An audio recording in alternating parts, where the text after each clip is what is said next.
Merci d'avoir cliqué. En 14 minutes, je vais vous faire un résumé complet de tout ce qu'il y a à savoir sur le conflit entre la Russie et l'Ukraine. Pourquoi je bouge autant les mains? Je ne sais pas.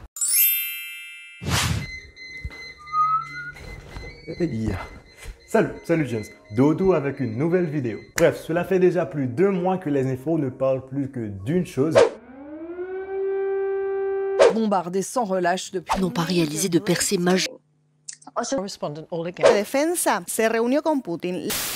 Je vais me faire le plaisir d'éclaircir toute la situation. Petit cours d'histoire et de géopolitique. D'abord, on connaît tous la Russie. C'est la plus énorme sur toutes les cartes. Maintenant, c'est où l'Ukraine? L'Ukraine, c'est là, juste à côté de la Russie. Il faut savoir que l'Ukraine et la Russie sont deux pays qui se ressemblent beaucoup. Un grand nombre d'habitants d'Ukraine parlent plus russe qu'ukrainien. Et en fait, l'histoire de l'Ukraine est extrêmement liée à la Russie. Parce qu'en fait, l'Ukraine a été fondée en 1991 à la chute de l'Union des républiques socialistes soviétiques, URSS. Maintenant, si on veut bien comprendre ce conflit, il faut aussi se pencher sur un autre truc. Il y a l'OTAN. Maintenant, c'est quoi l'OTAN? L'OTAN, c'est l'abréviation de Organisation du traité de l'Atlantique Nord. Et en anglais, c'est NATO, North Atlantic Treaty Organization. Pour faire simple, l'OTAN, c'est une organisation politico-militaire mise en place par plusieurs pays afin de pouvoir assurer leur sécurité l'un l'autre. Et en fait, l'OTAN a été créée pour faire face à la Russie durant la guerre froide. Pas la Russie, mais l'URSS. Parce qu'il n'y avait pas vraiment la Russie, il y avait l'URSS, l'Union des républiques socialistes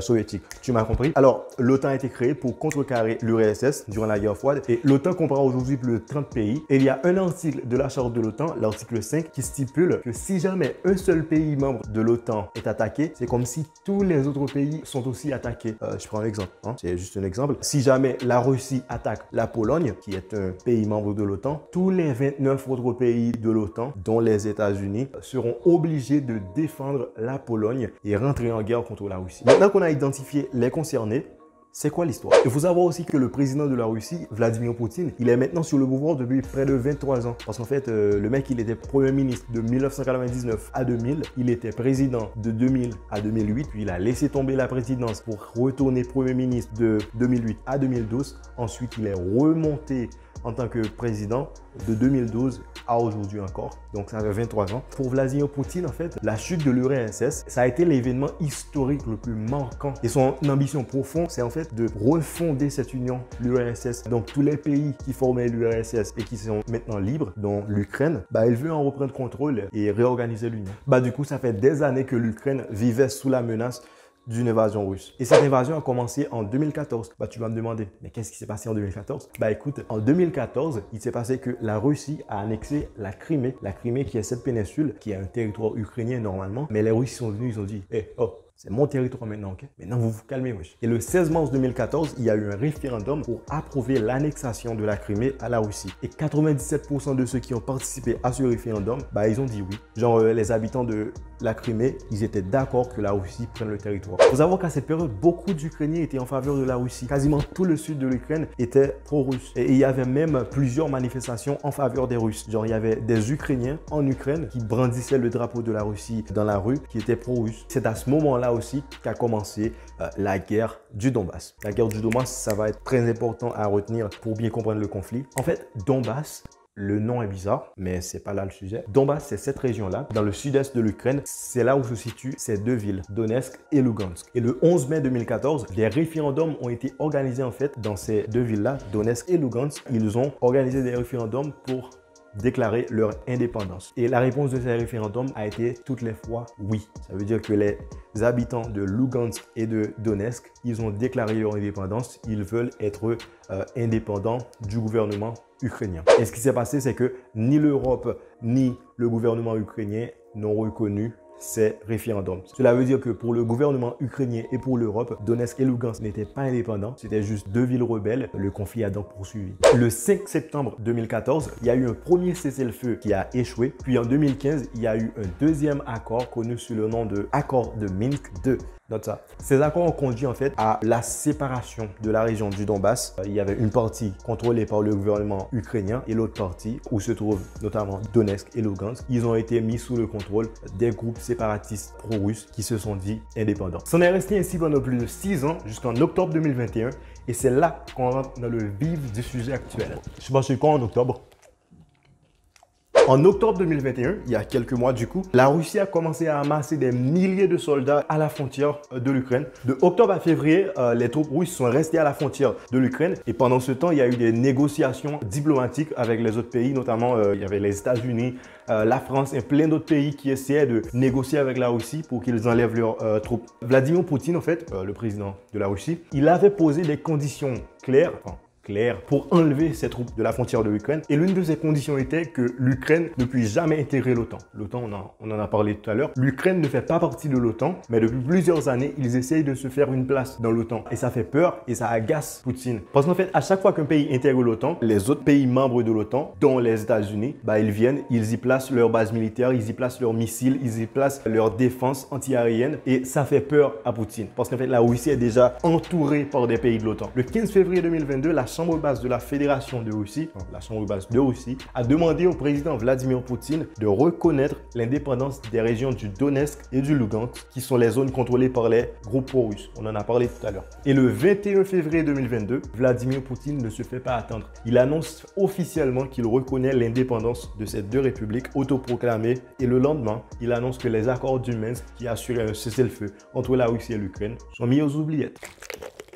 Tout de suite, il ordonne aux troupes russes de rentrer dans la région du Donbass, en Ukraine. Et comme excuse, il dit qu'il s'agit d'une opération militaire spéciale pour le maintien de la paix dans les nouvelles républiques indépendantes. Ce n'était qu'une excuse car 3 jours plus tard, soit le 24 février 2022, les troupes russes ont envahi l'Ukraine sur différents points de la frontière, bien loin de la région du Donbass. Ils sont passés par la Biélorussie, notamment, qui est un pays dirigé par un tyran très proche de Vladimir Poutine et très pro-russe. La nouvelle excuse que la Russie utilise pour justifier l'invasion est une dénazification de l'Ukraine. Genre, l'Ukraine est sous l'égide du nazisme et que les Russes, ils l'ont envahi pour éradiquer ce nazisme. Les troupes russes croyaient qu'ils allaient entrer en Ukraine et qu'ils allaient être acclamés en héros, mais pas du tout. Alors là, pas du tout. Les Ukrainiens se défendent merveilleusement bien et il y a même des gens qui n'ont jamais touché à une arme qui sont partis au combat et il y a une règle établie disant que les hommes de 18 à 60 ans ne peuvent pas quitter le pays pour rester défendre le pays comme ils peuvent. Et en plus, le président ukrainien Volodymyr Zelensky, il est au taquet le mec. Il est déterminé le frérot. Et un truc marrant sur le président Zelensky, c'est qu'en fait, avant il était un acteur humoriste et quand il est arrivé au pouvoir, il y avait pas mal de gens qui ne le prenaient pas du tout au sérieux le mec. Et maintenant, c'est la figure emblématique de l'Ukraine. Ok, maintenant qu'on connaît toute l'histoire, quasiment toute l'histoire qui a conduit à la guerre, concentrons-nous maintenant sur ce qui se passe actuellement. Cela fait déjà plus de 2 mois que le conflit continue. Il y a eu énormément de pertes chez les Russes. Il y a le manque de logistique de l'armée. Il y a des soldats qui ne savaient même pas qu'ils allaient en guerre. Il y a manque de carburant, manque de nourriture, etc. Mais cela n'empêche pas le fait que beaucoup de villes en Ukraine ont été bombardées et détruites. Et les Russes n'attaquent pas seulement les militaires en fait. Ils attaquent aussi les civils. Il y a plusieurs hôpitaux qui ont été bombardés. Il y a des centres de maternité. Il y a des écoles. Des journalistes ont été tués. Et plus récemment, il y a eu une ville, Boutcha. Les Russes l'ont occupée pendant plusieurs jours. Et quand ils ont quitté la zone, on pouvait voir des tas de cadavres par terre, etc. Il y a des gens qui parlent de massacre. Le président américain Joe Biden qui parle de génocide, etc. Des millions de gens ont déjà quitté l'Ukraine pour se réfugier en Pologne, en France, etc. Et les États-Unis ont même donné la possibilité à ces gens de se réfugier chez eux. Mais il y en a aussi quand même pas mal qui sont réfugiés en Russie. Voilà, tout cela, c'est ce qui se passe sur le terrain en Ukraine. Mais il faut aussi savoir tout ce qui se passe à l'international concernant la guerre et aussi répondre à la question que tout le monde se pose. Pourquoi le ciel est bleu tandis que l'espace est tout noir? Hein? Pourquoi le... Non, la question que tout le monde se pose, c'est pourquoi les autres pays ne défendent pas l'Ukraine sur le terrain? Non, mais... Les autres pays dans l'OTAN, notamment les États-Unis et aussi des pays européens, ils n'ont pas arrêté depuis le début de la guerre d'envoyer beaucoup de matériel, d'envoyer des médicaments à l'Ukraine, de la nourriture, des armes, etc. Mais depuis le début du conflit, Joe Biden, le président des États-Unis, maintient la même position. Il n'enverra pas de troupes sur le sol ukrainien. Et c'est la même chose pour les autres pays européens et de l'OTAN. Ils n'enverront pas de soldats sur le sol ukrainien pour ne pas être considérés comme des co-belligérants. En gros, ils disent Ukraine, t'es bien gentil, tu nous fais bien de la peine, mais nous ne voulons vraiment pas prendre le risque de fâcher Vlado. Alors pourquoi? Tout simplement parce que automatiquement que les États-Unis ou tout autre pays de l'OTAN rentrent en guerre avec la Russie, ce sera la 3e guerre mondiale. Et il faut savoir aussi que la Russie est une puissance nucléaire, faut pas les faire chier. Et ils ne sont pas les seuls ayant le nucléaire. Les pays de l'OTAN l'ont aussi. Et si même un seul pays de l'OTAN est attaqué, les autres pays de l'OTAN seront obligés par l'article 5 de rentrer en guerre. Du coup, une 3e guerre mondiale, ce serait des pays qui se tirent des bombes nucléaires dessus. Et si vous ne savez pas de quoi sont capables les bombes nucléaires, je vous conseille de relire un peu votre manuel d'histoire. Du coup, la position des pays de l'OTAN, notamment des États-Unis, c'est nous ne rentrerons pas en guerre avec la Russie en Ukraine, mais que ce soit bien clair, si la Russie attaque même 1 centimètre d'un territoire de l'OTAN, nous nous assurerons de défendre ce territoire. Tant que ce n'est pas directement leur problème, ils ne s'en mêleront pas militairement. Mais ils s'en mêlent bien diplomatiquement, car depuis le début de la guerre, les pays de l'Union européenne et de l'OTAN, notamment les États-Unis, ont mis des tas de sanctions sur le dos de la Russie. La monnaie de la Russie a perdu beaucoup de valeur, car ils ont été bannis du système bancaire international. Beaucoup d'oligarques russes ont vu leurs biens saisis, leurs yachts, leurs comptes bancaires, leurs maisons à l'étranger, et quasiment toutes les entreprises internationales ont quitté la Russie. Et dans cette guerre, il y a un élément important dans les deux camps, c'est l'utilisation des médias. Et la Russie voulait faire en sorte que le peuple russe ne reçoive les infos que de l'État russe. Alors ils ont banni tous les réseaux sociaux, enfin presque tous les réseaux sociaux. Aujourd'hui en Russie, il n'y a pas Instagram, il n'y a pas Twitter, il n'y a pas Facebook, il n'y a aucune chaîne d'infos internationale ou indépendante. Tous ces sites ont été bloqués en Russie. Du coup, il y a beaucoup de Russes qui ne savent même pas ce qui se passe vraiment en Ukraine. À mon avis, la Russie se préparait déjà à toutes ces sanctions. Car quelques jours avant qu'ils envahissent l'Ukraine, Vladimir Poutine, il avait un yacht en Allemagne. Le mec, il s'est empressé de faire venir son yacht en Russie. Il savait qu'ils allaient saisir les biens des oligarques, ses biens, etc. Il y a plusieurs oligarques qui se sont empressés de transférer tout l'argent qu'ils ont à l'étranger vers la Russie. Et seulement quelques jours après toutes ces sanctions imposées par les États-Unis, Vladimir Poutine a lâché de nouvelles lois en Russie permettant de vivre avec ces sanctions en fait. Et ils ont même créé leurs propres entreprises pour remplacer par exemple McDonald's. Ils ont leur propre réseau social. Il faut savoir aussi que l'Europe dépend beaucoup de la Russie pour avoir du gaz. Du coup, qu'est-ce qu'il a fait Vlado? Il a dit qu'il refuserait de vendre son gaz à l'Europe et aux autres pays dans d'autres monnaies comme le dollar, l'euro, qu'il n'accepterait que le rouble qui est la monnaie de la Russie. Du coup, les sanctions imposées sur le rouble, la monnaie de la Russie, ils n'ont pas beaucoup de poids.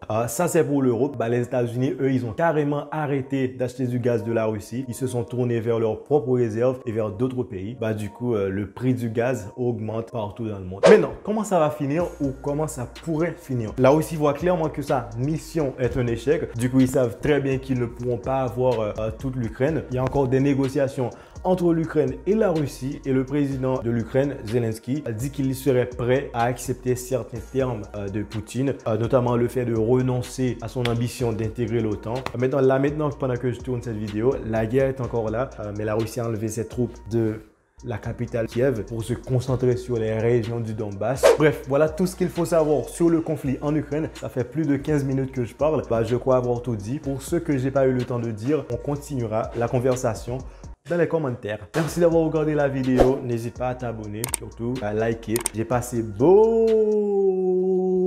de temps à préparer cette vidéo pour bien élaborer chaque petit truc, pour m'assurer que tout ce que je dis est véridique et vérifiable. Et aussi, j'ai passé plusieurs heures à filmer, même si au montage, ça ne fait que 15 minutes. Du coup, ça ferait plaisir de voir le nombre de likes et de commentaires augmenter, qu'ils soient positifs ou pas.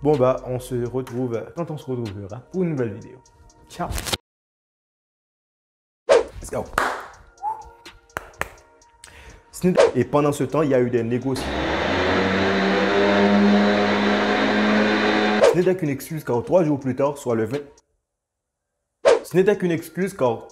Et les troupes russes croyaient qu'ils allaient entrer en Ukraine et qu'ils allaient... Et les troupes russes croyaient... Oh my god. Et les troupes russes... Et les troupes russes quoi? Et les troupes russes de la ribambelle, de la sobriété nationale. Yes, 11 à la chute de l'Union de... Oh, I'm tired, I'm sorry. God.